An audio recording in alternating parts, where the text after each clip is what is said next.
Creating a seamless online and offline customer experience is actually something that we're working through. We have very traditionally been a branch bank, and so making sure that we integrate that experience is very important, and we work very closely with our e-business group. That is not a part of marketing. E-business is not the way we're organized. So we work very closely with them to create that experience. We also work closely with them to integrate all marketing into their online experience. And then finally, I would say from a marketing standpoint, we actually try to integrate the online and offline channels and try to understand the messaging and the approach in each. With the online and offline customer experience, we don't actually delineate. So we try to see that as one experience. So we try to look at the omni-channel and from a customer's point of view. So if something's happening in retail or care, it needs to be consistent in the online experience as well. So that might be the way that we present a product. That might be the way that we do a greeting, for instance. It is actually consistent, and we try to ensure that across those three channels. To ensure the online and the offline customer experience is seamless, we have cross-functional teams that work really closely together. They are two different groups of people that do this, but together they'll meet and really define a singular customer experience based on what we call a customer journey. And we map that out and really make sure that the customers and the teams are very clear about what the experience is like.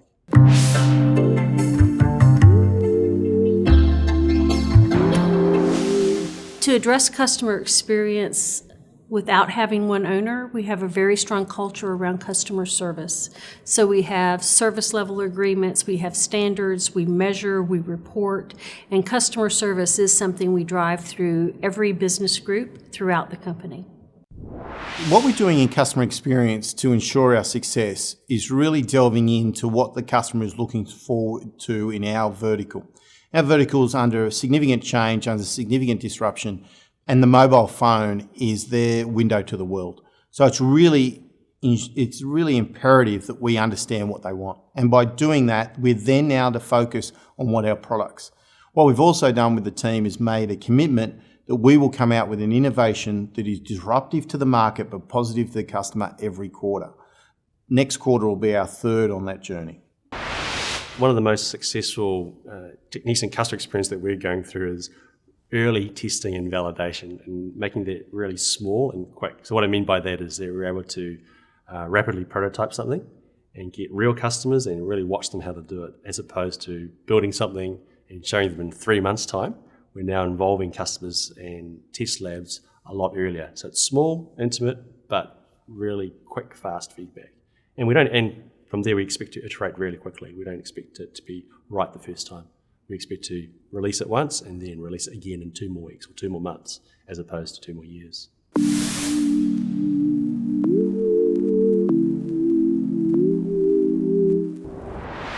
So the top 3 tips I would think for staying ahead on customer experience. Number 1, you have to have a purpose. You have to be in the game for good. I think if you're in the game for good and you want to make and change it to be a better place, which is what we're about, whether it be the planet or what people are doing with the product and making that better, that is the absolute number 1. If you have a strong purpose on that, then you can dive into the next area. You have to be different to the competition.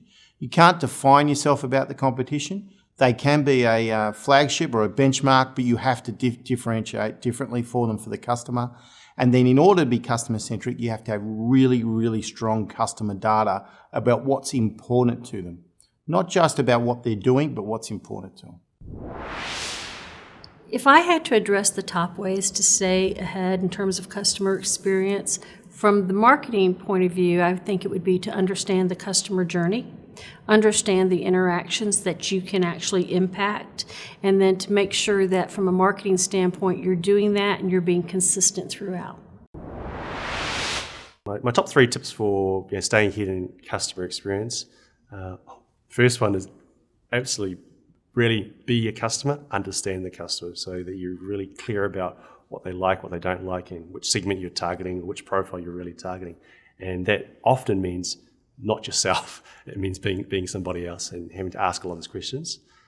The second one is really being clear about the measurement of those experiences. How do I know this is a good experience or a bad experience? Am I getting the data points and the instrumentation to actually tell me, are things going the way that I think they should be going and the way that customers think they should be going?